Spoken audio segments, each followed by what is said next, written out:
Mon nom est David Boisclair, je suis directeur exécutif de l'Institut sur la retraite et l'épargne. Je voudrais donc remercier tout le monde pour votre présence aujourd'hui. Je vais donc quelques points d'intendance. On vous demande d'éteindre vos cellulaires, de garder vos questions pour la fin, s'il vous plaît. Il va y avoir une bonne période de questions et de discussions à la fin. Et on vous avise que, comme vous l'avez sans doute remarqué, l'événement est capté sur vidéo. Ce sera pas le cas de la période de questions, cependant.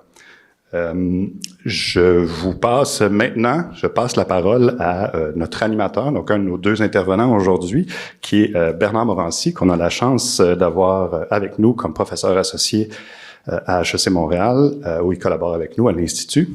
Bernard est membre de quelques conseils d'administration, dont celui de Retraite Québec. Il co-préside aussi le Pension Policy Council de l'Institut City Hall à Toronto. Bernard a travaillé à la Caisse de dépôt, la Caisse, de 2007 à 2017, où il a occupé le poste de premier vice-président déposant stratégie et chef des opérations. Et ça, c'était après une carrière chez Mercer de plus de 30 ans. Donc, il a aussi servi en tant que membre du comité d'experts sur l'avenir du système de retraite québécois, le comité d'amour, dont certains se rappellent peut-être. Pas besoin de vous convaincre que Bernard est un passionné et il n'aime pas qu'on le dise, mais un expert des pensions. Donc, Bernard, je te passe la parole pour la suite du lunch.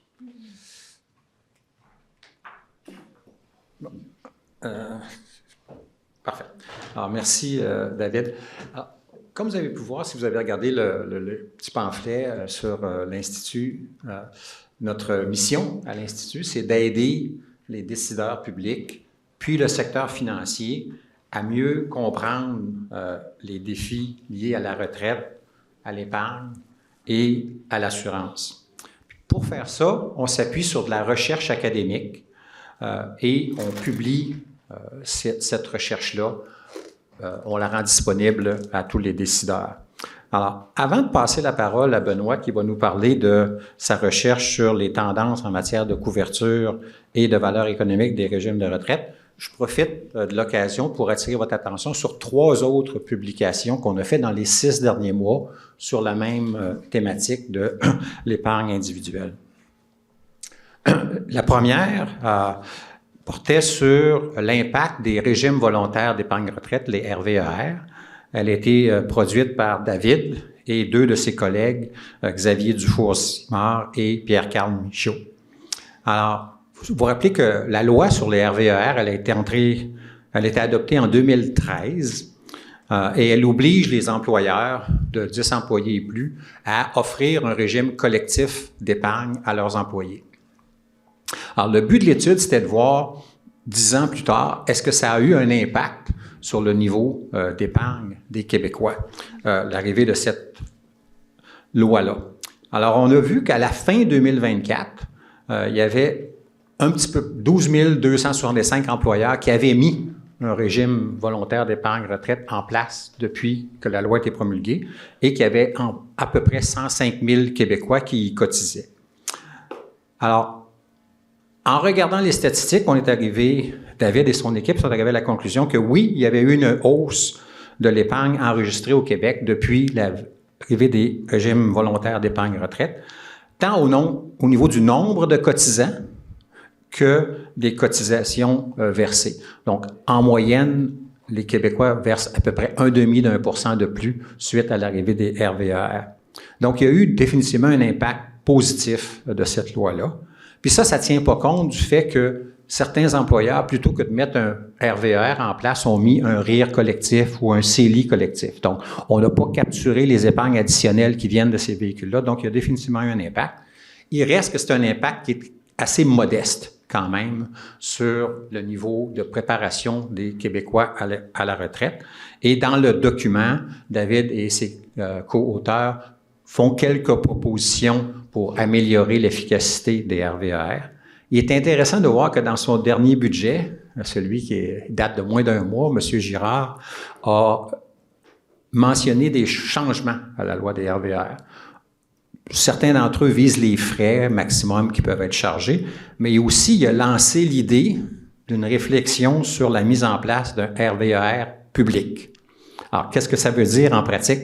On va le voir avec le temps, mais c'est quand même intéressant de voir que le ministre des Finances veut rendre ce véhicule-là encore plus performant dans les années à venir. La deuxième étude dont je veux vous parler, c'est une qui a été menée par Pierre-Carl Michaud, qui était l'ancien titulaire de l'IA, et moi-même. Elle portait sur le défi des Canadiens à gérer leur épargne personnelle. Alors, on l'a publié sous l'égide du CDR. Les grandes conclusions, la première, c'est qu'on a pu démontrer que l'épargne personnelle des Canadiens a plus que doublé depuis 1990. Et on parle en dollars constants, là. Okay? Donc, si on parle de dollars de 2024, en 1990, l'épargne moyenne nette, donc l'épargne brute moins les dettes des Canadiens, était autour de 160 000 $, puis elle est autour de 415 000 $ en 2024. Donc, ça a plus que doublé. Et en 2024, ça représentait à peu près 10 fois le revenu annuel disponible des Canadiens. La deuxième conclusion, c'est que le bien-être financier des Canadiens et des Québécois à la retraite, il est de plus en plus dépendant de décisions individuelles des gens, entre autres sur l'investissement et sur le décaissement. Puis sur l'investissement, on a étudié pour voir, OK, quelle sorte de rendement les gens ont sur leur épargne personnelle, que ce soit un RIR, un CELI, etc.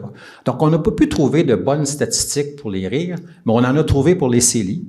Et on a été capable de mesurer le rendement moyen des Canadiens qui ont un CELI entre la période de 2010 à 2019. Et on a comparé ce rendement-là avec ce qu'un portefeuille très simple, 60 % en obligations gouvernementales court terme et 40 % dans le MSCI World aurait donné. Alors, juste pour que vous sachiez, le rendement annuel moyen sur les 10 ans pour un portefeuille comme ça aurait été 4,6 %. Bien, malheureusement, et on a étudié les déciles, donc les gens mieux nantis, les gens moins bien nantis, par âge, le rendement obtenu sur ces 10 ans-là varie entre 2 % et 4,4 %. Donc, on voit ici qu'il y a un défi de performance de l'épargne des gens dans leur CELI. Le deuxième constat qu'on a regardé, c'est que les gens connaissent et utilisent très peu les options de décaissement autres que le FER. Alors, on le sait, quand on a un RIR, on n'a pas le choix, à 71 ans, il faut transférer ça dans un FER. La grande majorité des gens, c'est ce qu'ils font. Ils ne se posent pas de questions sur comment ils pourraient mieux utiliser leur épargne pour se donner un revenu à la retraite. Et il est intéressant de voir qu'au Québec, on a adopté une loi en 2024, le projet de loi numéro 39, qui crée un nouveau véhicule qui s'appelle les rentes viagères à paiement variable. D'ailleurs, on a un des ingénieurs en arrière de la création ici, René Baudry, qui est ici avec nous, là. Donc, il y a un nouveau véhicule qui est offert au Québec depuis 2025. On va voir si les gens se familiarisent avec ce véhicule-là. Ils l'utilisent de plus en plus comme une alternative à leur FER. Deux autres constats de notre étude, on s'est posé le rôle. C'est quoi le rôle et l'impact des conseillers financiers? Je sais qu'il y en a quelques-uns ici dans la salle. Puis aussi l'impact de l'intelligence artificielle sur la capacité des gens à gérer leur épargne individuelle. Sur le premier constat, ce qu'on a vu, c'est que les conseillers financiers, ils sont un complément. Ils ne sont pas un substitut à la littératie financière. On a pu étudier que les gens qui ont une meilleure littératie financière, ils font une bien meilleure utilisation des conseils financiers. Ils en ont quand même besoin, mais ils vont chercher plus de valeur de ces conseils-là. Pour ce qui est de l'intelligence artificielle, on a identifié toutes sortes d'impacts qu'elle pourrait avoir, mais le constat, c'est qu'il faut être encore aujourd'hui assez prudent avant d'utiliser l'intelligence artificielle pour nous aider à prendre des décisions de placement ou de décaissement. La troisième étude, c'était faite par deux autres de nos collègues à l'Institut, Philippe Dastou et Franca. Et on a regardé ici le niveau de confiance que les gens ont dans leurs connaissances financières, puis qu'on a comparé ça à leurs connaissances réelles en leur posant des questions. Et on a regardé l'écart entre ma perception de ce que je comprends puis la réalité de ce que je comprends. Et ça nous a permis de définir les gens entre les gens qui sont bien calibrés, Donc, leur perception de leur connaissance est bien alignée sur leur vraie connaissance, puisqu'on a appelé les surconfiants. Donc, les gens où leur perception de leur connaissance est de loin supérieure à ce qu'ils connaissent vraiment. Et ce qui est intéressant, c'est que là, on a regardé le comportement de ces gens-là. Alors, les surconfiants, ils sont plus susceptibles, quand on les questionne, de dire « Oui, moi, j'ai un plan de retraite. J'ai quelque chose là, pour prévoir ma retraite. » Quand on regarde la réalité, c'est qu'ils sont moins susceptibles d'avoir un régime enregistré d'épargne retraite, sont moins susceptibles d'avoir un CELI, ils ne sont pas plus susceptibles de participer à un régime d'employeur, et en moyenne, ils détiennent 11 500 $ de moins d'épargne que ceux qui sont, qu'on a appelés bien calibrés. Donc, il y a vraiment un enjeu ici, si on veut aider les gens à faire une meilleure planification de la retraite. Il y a vraiment un enjeu de bien aligner la perception que les gens ont de leur connaissance avec leur connaissance réelle. Donc, c'était les 3 études. Ces études-là, comme je vous dis, ont toutes été publiées dans les 6 derniers mois. Elles sont disponibles sur le site s'il y en a qui veulent en savoir un petit peu plus. Maintenant, ça nous amène à notre conférencier d'aujourd'hui, Benoît. Alors, Benoît est professeur titulaire au département d'économie appliquée à HEC Montréal et il est également détenteur d'un doctorat en économie à l'Université Cornell. Il est directeur scientifique de l'Institut de la retraite et de l'épargne, et il est aussi titulaire de la chaire Power Corporation du Canada en dynamique des relations de travail, rémunération et avantages sociaux. Alors, cette chaire-là est aussi reliée à l'Institut à HEC Montréal. Il est membre du Conseil consultatif canadien de la statistique, le CCCS, et du Conseil scientifique du Centre d'accès sécurité aux données de France, donc le CASD, et il est aussi fellow du Cyrano. La spécialité de Benoît, c'est l'économie du travail. Alors Benoît, je te passe la parole. Donc, merci Bernard pour l'introduction. Merci à tout le monde d'être ici. Merci à l'équipe de l'IRE de m'avoir donné cette opportunité de vous présenter des travaux en cours. Moi, je suis directeur de l'IRE depuis janvier. Et la première idée de l'équipe de l'IRE, c'est de me faire présenter une midi-conférence. Donc, je ne leur donnerai pas des points pour leur originalité.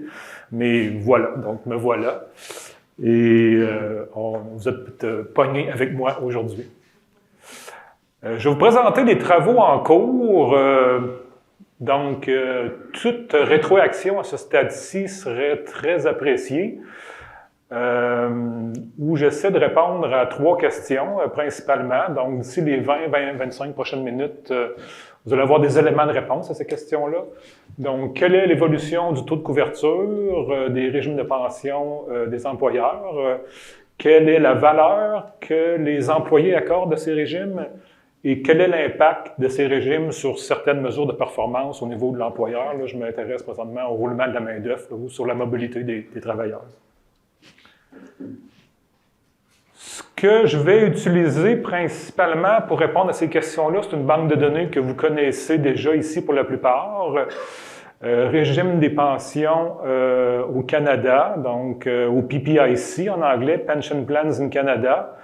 Et là, pour être honnête avec vous, je ne connaissais pas cette banque de données-là il y a 18 mois, donc elle est un peu nouvelle pour moi, mais c'est un recensement de tous les régimes de pension qui existent au Canada. Et parce que les compagnies sont obligées d'enregistrer ces régimes-là auprès de l'Agence du revenu du Canada, donc, et l'information est transmise à Statistique Canada. Et moi, en tant qu'économiste qui travaille avec les données, quand je vois le mot recensement, je suis très excité. J'aime beaucoup ça. D'ailleurs, je ne sais pas si vous vous rappelez, quand le gouvernement Harper avait aboli la Formule 1 du recensement et que les libéraux l'avaient remis en place, j'avais organisé une fête pour célébrer ça. Donc, ça, c'est une genre de banque de données qui m'excite beaucoup. Qu'est-ce qu'on apprend avec ce genre de données-là? Ça, c'est un graphique que vous avez probablement déjà vu de plusieurs sources, qui est la couverture par régime de pension sur tous les employés au Canada entre 2001 et 2023, qui est la plus récente année disponible. Donc, il y a la ligne en pointillé qui est la tendance et le taux de couverture qui était en haut de 40% au début des années 2000 et qui maintenant est en bas de 38%. Une tendance à la baisse Que dire de plus? Quand vous voyez ce graphique-là, j'imagine que vous pensez, Statistique Canada vous le présente comme ça. Si je vous demandais, s'il y avait un test à la fin de la présentation, je vous demandais qu'est-ce que représente le graphique, probablement que vous répondriez, c'est la proportion d'employés qui ont accès au régime de pension par leur emploi. On ne s'intéresse pas vraiment à comment Statistique Canada présente ça. Donc, Statistique Canada, comment ils calculent ça? Ils prennent l'information du recensement des régimes de pension, où il y a le nombre de membres pour chaque régime, et avec ça, ils calculent un numérateur, et il n'y a pas de dénominateur. Pour avoir un dénominateur, ils prennent les enquêtes sur la population des ménages, celles qui servent à calculer le taux de chômage, prennent une certaine mesure de l'emploi au Canada, et avec ça, construisent un dénominateur et calculent le ratio entre les deux.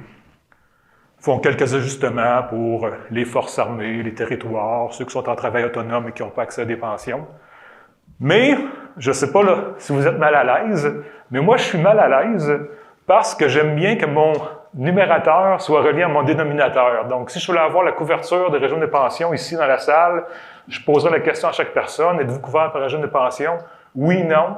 Donc, j'aurais mon nombre de personnes, j'aurais mon nombre de oui et j'aurais mon taux de couverture. Ici, le chiffre du numérateur, le chiffre du dénominateur viennent de deux sources complètement différentes. Là, avertissement, s'il vous plaît, sortez pas de la salle en disant « J'ai assisté à une conférence et le présentateur a dit que Statistique Canada nous mentait. » Sachez que j'aime Statistique Canada d'un amour profond, donc j'ai pas dit ça. Le chiffre calculé par Statistique Canada est bien expliqué, il représente exactement ce qu'ils veulent montrer. Donc, c'est votre interprétation peut-être qui peut être mauvaise. Le taux que vous avez là, c'était pour l'emploi dans son ensemble. Si on sépare le secteur privé du secteur public, on voit qu'on a deux histoires complètement différentes. Encore une fois, des chiffres que plusieurs savaient ici. Augmentation du taux de couverture dans le secteur public et diminution qui est plus marquée dans le secteur privé. Donc ici, on passe de quoi? Un petit peu moins que 28% au début des années 2000, à un petit peu plus que 23% en 2023, avec un petit soubresaut pendant la pandémie parce que les employés qui n'avaient pas de régime de pension étaient plus susceptibles de perdre leur emploi. Donc ça, c'est intéressant.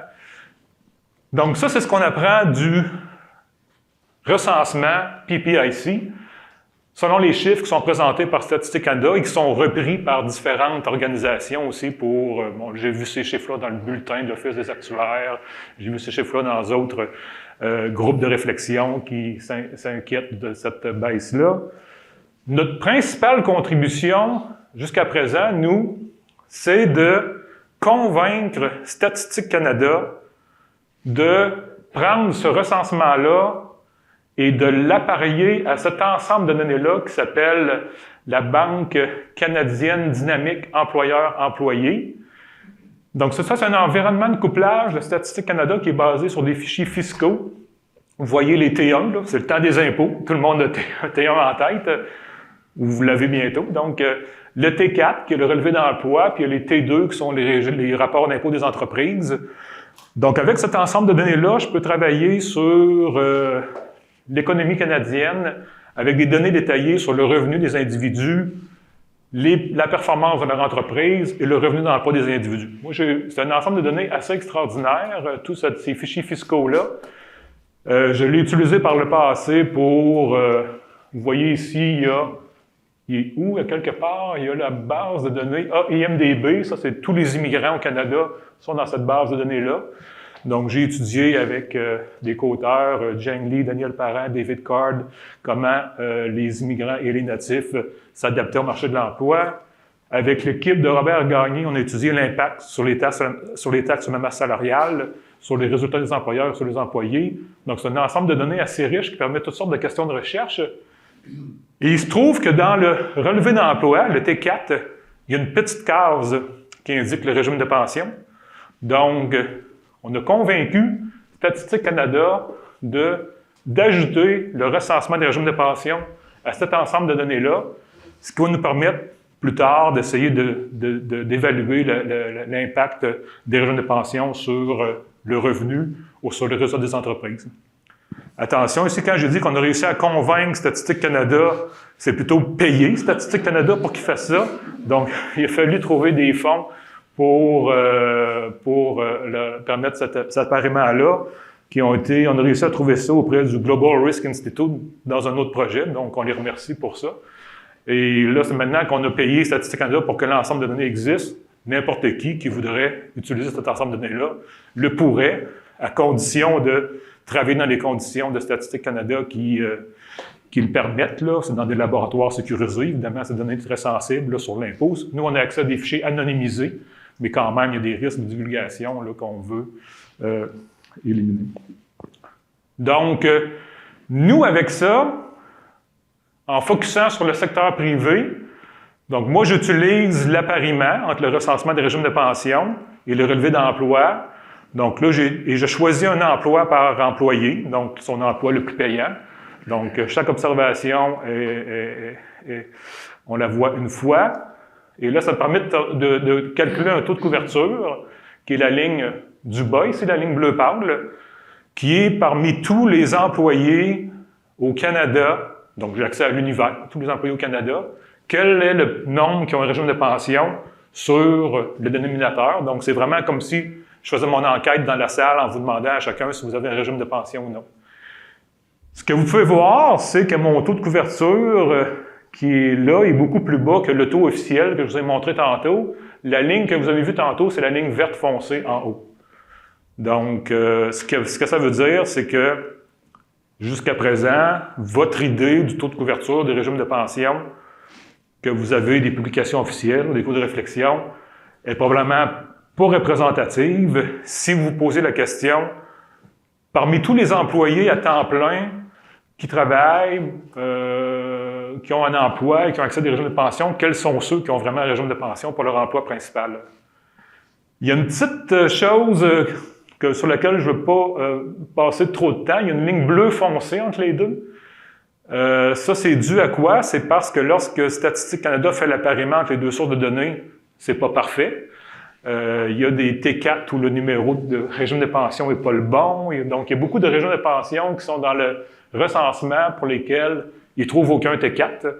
Donc, si ces personnes-là, qu'on n'a pas réussi à apparier, je les ajoute à la ligne bleue pâle, je vois quand même une sous-estimation du taux de couverture des régimes de pension, mais je vois aussi la même tendance vers le bas. Dernière chose à dire là-dessus, le taux de couverture d'appariement devient stable dans les années 2010. Et là, si je compare les trois lignes, il y a la même baisse que je vois dans les trois possibilités de calculer le taux de couverture. Ce constat-là, je le remets parce que vous le connaissez, mais ça, c'est peut-être une bonne nouvelle. Dans mon échantillon apparié, je vois que tout le monde sait que les régimes à bénéfices définis, DB, Defined Benefits, sont en baisse. On voit aussi que les régimes à contribution définie, DC, sont en hausse. Que vous preniez le recensement des régimes de pension, le total de membres dans chacune catégorie des régimes, ou que vous preniez un échantillon où j'ai réussi à parier aux emplois, on a le même résultat qu'au fin des années 2000. La part de régime à cotisation définie a quasiment dépassé la part de régime à prestation définie. Donc ça, c'est la réponse à la première question. Je vais revenir là-dessus plus tard. Donc, le taux officiel, ou ce qu'on voit lorsqu'on calcule à partir du recensement de la population active, surestime probablement le taux de couverture réel des régimes de pension. Il y a plusieurs raisons pour ça. Quelque part, lorsque dans le recensement, on compte le nombre de membres qui ont une pension, il y a de ces membres-là qui ne travaillent pas, sont soit en transition. Il y a des gens qui sont membres de 2 régimes de pension dans la même année parce qu'ils transitent d'emploi en emploi. Il y a des gens qui ont 2 emplois, qui sont couverts par des régimes de pension, donc sont comptés 2 fois dans le nombre de membres. Il y a des gens qui ne travaillent pas en congé de maternité, en congé d'invalidité, qui n'ont pas un emploi, qui ne travaillent pas présentement, mais qui ont accès à un régime de pension aussi. Donc ça vient, tous ces facteurs-là viennent augmenter le taux de couverture qui est donné par les données officielles. Maintenant, quelle est la valeur de ces régimes de pension-là pour les employeurs? Si vous avez suivi cette littérature-là, c'est quand même pas mal intéressant. Il y a une approche pour ça qui est basée sur une méthode qu'on appelle la méthode de révélation des préférences. Et ça donne qu'une étudiante au doctorat MIT récemment a utilisé cette approche-là. Comment on fait pour savoir comment les gens sont prêts à payer pour une pension? Une façon de procéder, c'est de leur demander. Donc, vous avez un exemple ici où on pourrait vous enrôler, vous, pour une enquête. Là, on vous présente ces deux emplois-là, l'emploi 1 et l'emploi 2. Il y en a un qui paye 49 500, l'autre paye 51 500. Celui qui paie moins, il y a un régime de pension, l'autre en a pas. Qu'est-ce que vous préférez? On joue avec le salaire et en répétant cette expérience-là devant beaucoup de monde, puis en variant les chiffres de salaire, en variant l'offre de régime de pension ou pas, on peut inférer une valeur pour le régime de pension. Et puis on peut même aller plus dans les détails. Ici, on a deux offres d'emploi où les deux ont un régime de pension, mais ils varient selon le taux de cotisation de l'employeur. Donc, avec des variations comme ça dans les détails, on peut même attribuer une valeur, la valeur que l'employé donne à une augmentation de 1%, par exemple, du taux de cotisation de l'employeur. Donc, je vous incite à aller voir son étude. Je vous donne la référence ici ou contactez-moi si vous ne la trouvez pas. Moi, je n'utiliserai pas du tout cette approche-là. Je vais essayer de tirer profit du magnifique ensemble de données pour lequel on a payé si cher, qui est quand même l'univers de tous les travailleurs au Canada, une base de données longitudinale, une base de données liée employeur-employé. Et je vais essayer d'inférer la valeur des régimes de pension en regardant ce que les gens font quand ils changent d'emploi. Est-ce qu'une personne qui quitte un emploi avec une pension pour un emploi sans pension gagne un salaire plus élevé? Est-ce qu'une personne qui quitte un emploi sans pension pour un emploi avec pension voit son salaire diminuer ou accepte un salaire plus faible parce qu'elle a une offre de pension? Et en ayant accès à tous les travailleurs, puis j'ai à peu près 10% des travailleurs qui changent d'emploi chaque année, je suis capable d'inférer une valeur en calculant soit le gain salarial moyen ou la perte salariale moyenne selon le mouvement vers une pension ou sans pension. Et je l'ai fait pour chaque année, chaque période de 2 ans ici. Donc, ce que je vois, c'est qu'en 2001, le 3,3 qui est là, ça veut dire qu'en 2001, les gens, la valeur qu'accordait le régime de pension correspondait à 3,3% de leur salaire. Ce qu'on voit, c'est que cette valeur-là semble augmenter dans le temps, jusqu'à 10% pour la période 2019-2020. Et en moyenne, ici, on a, je pense, à peu près 6,4%, ce qui correspond à peu près 3 000 $ en dollars de 2012 ou 4 000 $ en dollars d'aujourd'hui. Donc, la valeur moyenne que les employés accordent au régime de pension serait de 4 000 $ en moyenne, selon les chiffres qui sont là. Là, sur quoi on travaille présentement, si on veut essayer de comprendre cette évolution-là, parce que, évidemment, il y a peut-être un petit peu quelque chose de mécanique dans cette évolution-là, parce que vous avez vu que le taux de couverture dans le secteur privé diminuait. Donc, automatiquement, ça veut dire que les gens qui ont un régime de pension ici en 2019 sont des gens qui valorisent plus le régime de pension. Donc, c'est un peu normal qu'ils accordent plus de valeur s'ils valorisent plus ça. C'est un peu la même raison. Là, vous avez peut-être vu les études là, qui montrent que les compagnies de cigarettes font plus de profit quand les gens fument moins. C'est parce que ceux qui continuent à fumer malgré les interdictions, ce sont les gens qui valorisent plus fumer et ils sont prêts à payer plus pour le bénéfice de fumer. Donc, s'il y a seulement des gens qui sont prêts à payer plus pour le bénéfice d'avoir une pension, à la limite, si le taux continue à diminuer, il va rester juste une personne au Canada qui a un régime de pension par son employeur. Et cette personne-là va être prête à travailler pour un salaire nul. Donc, ça va être une valorisation de 100%. Donc, si la tendance se maintient. Mais ce n'est pas la seule explication. Il se peut que vraiment les gens valorisent plus le régime de pension maintenant, étant donné que le marché du travail est plus stressant, je dirais, de nos jours que v'là 20 ans. avec l'intelligence artificielle, tout ce qui se passe, les gens accordent peut-être plus d'importance à la stabilité d'un emploi avec un régime de pension. Il se peut que les caractéristiques, et là, probablement que vous le savez plus que moi, il se peut probablement que les caractéristiques des régimes de pension aient changé.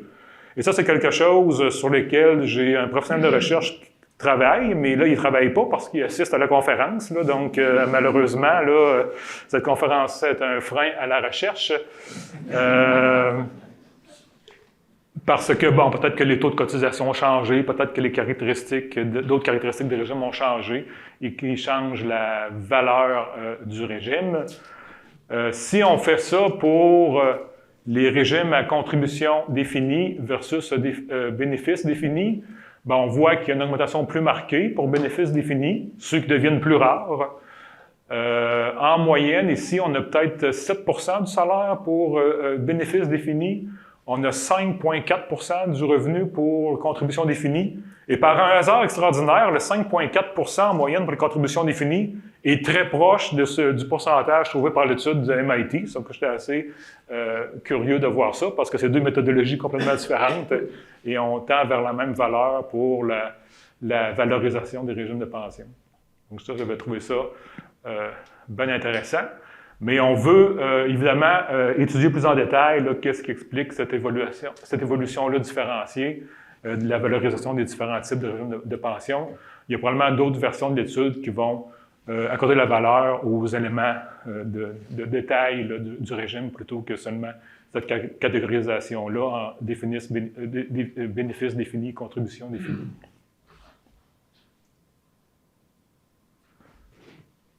Quel est l'impact des régimes sur la mobilité des employés? Laissez-moi peut-être dire une dernière chose sur la valorisation. La dernière chose que je veux dire sur la valorisation, c'est que il y a quand même beaucoup d'études qui essaient d'obtenir cette valorisation-là, des données d'enquête ou des données administratives.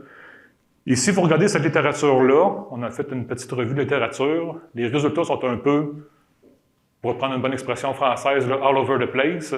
Il y a des gens qui trouvent que ces régimes-là ne sont pas du tout valorisés. Il y a même des études qui trouvent que les gens doivent être payés pour avoir un régime de pension. Je pense que là, c'est peut-être plus une erreur méthodologique là, que la base de données.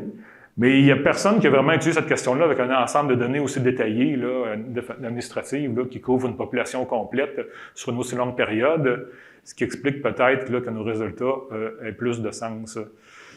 Dans le cas de la mobilité, je vous dirais que si vous regardez la littérature, là, c'est plutôt unanime que les employés qui ont un régime de pension sont moins mobiles. Et ça, c'est peut-être un bénéfice pour l'employeur qui essaie d'avoir une certaine force de travail qui est stable. Et on peut vous le vendre comme ça, mais en tant qu'économiste, ça peut nous inquiéter là, parce que ça veut dire que les gens sont peut-être pognés dans des emplois où ils sont peu productifs. Ils n'osent pas les quitter pour aller vers un emploi plus productif. Et là, c'est pas bon pour l'économie. Mais restons sur le bénéfice pour l'employeur pour l'instant. Et ici, vous avez les différents régimes qu'on peut distinguer dans le recensement sur des régimes de pension. Peut-être, je focuserai peut-être sur... Ça, c'est les régimes à contribution définie. Ici, vous avez un ensemble de différents régimes qui sont tous à bénéfices définis. Et les chiffres qui sont là, c'est des baisses dans la probabilité de changer d'emploi. Je vous ai dit tantôt qu'en moyenne, 10 % des employés dans l'échantillon changeaient d'emploi chaque année. Donc, une baisse de 0,05 points de pourcentage sur 10... Une baisse de 5 points de pourcentage sur 10 %, c'est une baisse de la moitié de la mobilité, là. Donc, on voit des impacts vraiment très, très élevés sur la mobilité. Les gens qui... si Trump parlait ici, il dirait que les gens qui ont des régimes de pension sont 2 fois moins mobiles, mais au moitié moins mobiles que les gens qui ont une pension. Donc, on a un fan de Trump ici là, qui rit, là, donc voilà.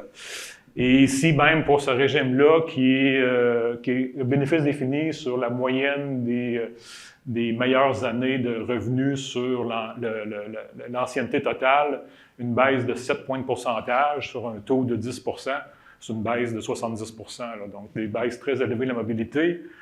Des baisses plus élevées de la mobilité pour les régimes à prestations définies comparé à contribution définie. Contribution définie, il y a une baisse aussi, mais un petit peu moins, de 3,6 points de pourcentage. Dans les régimes qui sont à bénéfices définis, ce régime-là, défini dans le recensement, flat benefit, où la baisse est très faible, mais évidemment, les bénéfices sont stables, donc il n'y a pas d'incitatif incorporé au régime pour favoriser la rétention des employés.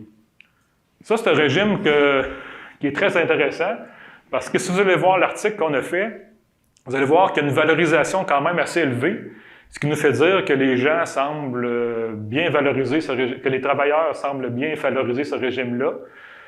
On se demande s'ils le valorisent parce qu'il est vraiment généreux ou ils le valorisent parce qu'ils peuvent le comprendre facilement. Ça, on va creuser cette question-là dans les prochains jours. Dès que la conférence est finie, on va creuser cette question-là. Donc, 3 conclusions. Donc, le taux de couverture continue de diminuer dans le secteur privé lorsqu'on prend une population de travailleurs c'est à temps plein dans leur emploi principal. Et la couverture baisse plus fortement ou est plus faible même que ce qu'on pourrait penser des données officielles de Statistique Canada, ou si on les interprète incorrectement. On trouve vraiment que les travailleurs sont prêts à accepter un salaire plus faible pour obtenir un emploi avec un régime de retraite. Et on trouve que la mobilité des travailleurs dans un emploi avec régime de retraite est plus faible. Donc, les résultats 2 ou 3 sont sans ambiguïté. Mais c'est des choses qu'on va creuser dans les prochains mois. D'ailleurs, voici un aperçu de ce qui s'en vient. Donc, ce dont j'ai parlé aujourd'hui, il y a un cahier de recherche qui a été publié il y a quasiment 1 an, où il y a ces résultats préliminaires-là. Mais il y a un nouveau cahier de recherche qui va sortir cet été, donc en collaboration avec encore Todd Morris, qui est maintenant à l'Université de Queensland, et Pierre-Carl Michaud a rejoint cette équipe. Donc cet été, au début d'automne, on aura une mise à jour là, où il va y avoir différentes analyses supplémentaires. Donc on veut analyser les caractéristiques des régimes de retraite. Donc on a les taux de contribution dans le recensement, on a différentes caractéristiques du régime. Est-ce que c'est les 3 meilleures années? Est-ce que c'est les 5 meilleures années? Donc, en théorie, on serait capable, par les mouvements d'emploi, s'ils sont suffisants, d'attribuer des valeurs à ces différentes caractéristiques-là. On veut voir si la valorisation dépend du type de travailleur. J'ai un étudiant qui fait son mémoire sur les différences entre immigrants et natifs dans la probabilité d'avoir un régime de pension, dans la valorisation. Donc, j'espère que son mémoire va être prêt cet automne. Si les résultats sont intéressants, on sortira peut-être une note de recherche. Il est probable que les immigrants soient à la fois moins probables d'être en emploi, un salaire plus faible s'ils ont un emploi, et aient moins de chances d'avoir un régime de retraite s'ils ont un emploi aussi. Donc, une triple pénalité. On a quelques résultats selon le genre qu'on n'a pas encore tout à fait explicité. Il semble que les femmes valorisent moins les régimes de pension que les hommes. Est-ce que ça dépend du statut marital? Est-ce que ça dépend d'autres caractéristiques? On va essayer de creuser ça.